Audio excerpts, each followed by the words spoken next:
Olá, amigos do canal Vanguarda Espírita. Uma das perguntas que nos fazemos é: para que serve a religião?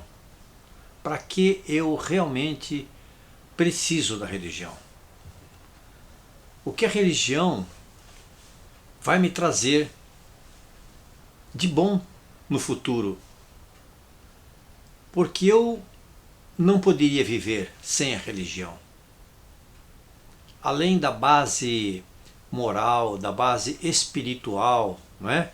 Da qual sempre ouvimos falar. Fomos educados assim. Mas para que realmente existiria a necessidade de se acreditar em algo? De se acreditar que a nossa vida após a Terra, a esta existência, poderia ser melhor. É importante esse tipo de reflexão, este questionamento, na medida em que nós precisamos nos conhecer, precisamos saber aquilo que nos faz bem.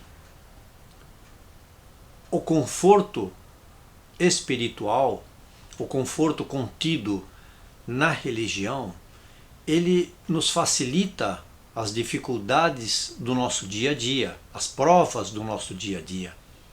Ele facilita com que encaremos a nossa peregrinação pelo planeta com mais força, mais determinação, mais coragem, mais alegria, mais humor.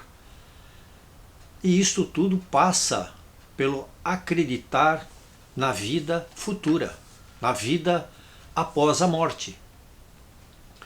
Em Noções Elementares do Espiritismo, do livro O que é o Espiritismo, de Allan Kardec, lançado em 1859, nós temos na parte de consequências do Espiritismo o seguinte: ante a incerteza das revelações feitas pelos Espíritos, perguntarão: para que serve então o estudo do Espiritismo? Para provar materialmente a existência do mundo espiritual. Sendo o mundo espiritual formado pelas almas daqueles que viveram, resulta de sua admissão a prova da existência da alma e sua sobrevivência ao corpo. As almas que se manifestam nos revelam suas alegrias, seus sofrimentos, segundo o modo por que empregaram o tempo de vida terrena. Quando, durante a existência aqui na Terra, empregamos o tempo adquirindo conhecimento, com um pensamento reto, com uma vida dentro das conformidades do tempo em que nós vivemos, mas sem exageros, quando retornamos ao plano espiritual, nós retornamos com uma bagagem positiva, não é? A mais, e não com a bagagem negativa. Não queremos nos arrepender de termos perdido tempo, ou de termos perdido conhecimento, ou até de termos perdido uma encarnação. Descrevendo-nos estas almas, seu estado e situação, os espíritos retificam as ideias falsas que faziam da vida futura, e principalmente a natureza e duração dos seus sofrimentos. Passando assim a vida futura do estado de teoria vaga e incerta ao de fato conhecido e positivo, aparece a necessidade de trabalhar o mais possível durante a vida presente, que é tão curta, em proveito da vida futura, que é indefinida. Como falamos, ao retornar à pátria espiritual, ao mundo espiritual, este espírito então se vê diante de uma vida sem fim, infinita, uma eternidade, em que ele precisará de conhecimento moral e de conhecimento geral para poder usufruir.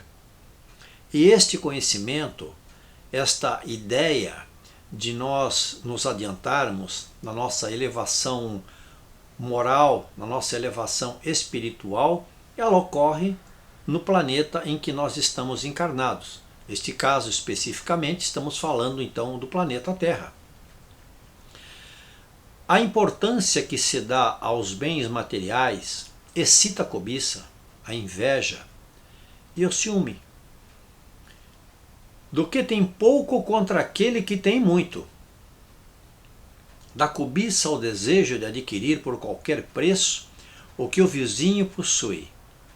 O passo é simples. Daí ódios, querelas, processos, guerras e todos os males engendrados pelo egoísmo. Sem a vida futura, a atual se torna para o homem a coisa capital. O único objeto de suas preocupações, ao qual ele tudo subordina, por isso quer gozar a todo custo, não só os bens materiais, mas também as honrarias.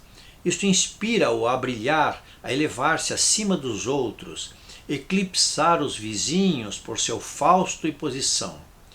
Daí a ambição desordenada e a importância que liga aos títulos e a todos os efeitos da vaidade, pelos quais vai sempre além.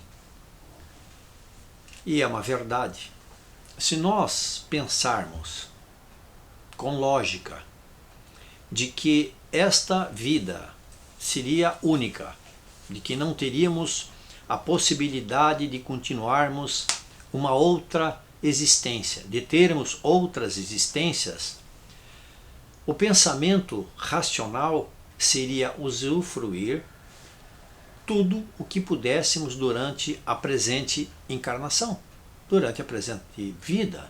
Nada nos importaria a não ser nos bens materiais, a adquirir, a aproveitar, não importando para isso quais fossem os meios, mas somente aonde quereríamos chegar com toda a riqueza, com todas as possibilidades que poderíamos acumular, não é?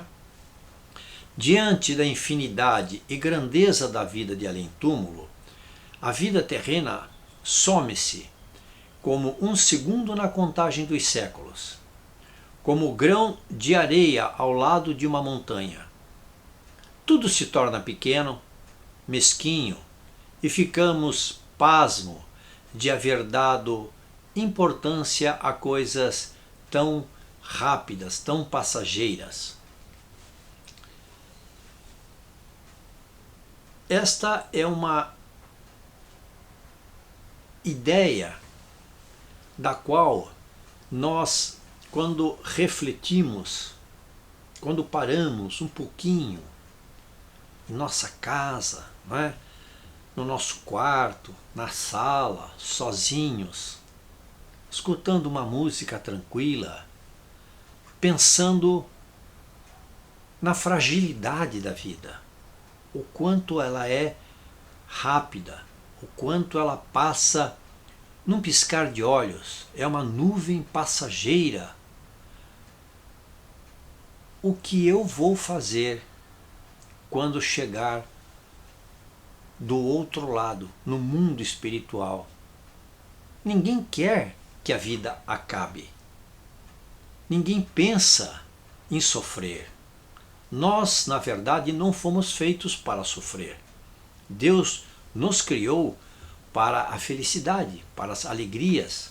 Mas essa é uma conquista nossa. Nós precisamos conquistar para poder viver em mundos melhores, mais adiantados, em mundos mais elaborados, com irmãos que têm o mesmo pensamento.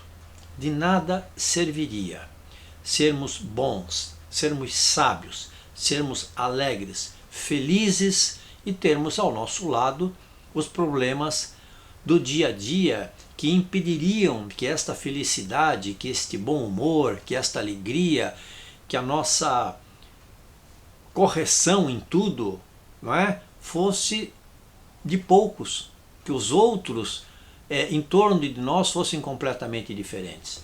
Então são esses lugares, esses mundos, esta pátria espiritual que nós precisamos entender.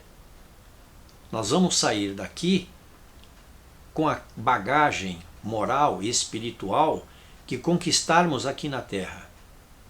E talvez tenhamos que voltar para esta mesma Terra em outras existências, como já fizemos, para aprimorar as nossas dificuldades com o nosso interior, o nosso orgulho, os nossos vícios, não é? O nosso egoísmo, a nossa falta de paciência, a nossa falta de indulgência, o nosso olhar cerrado, né?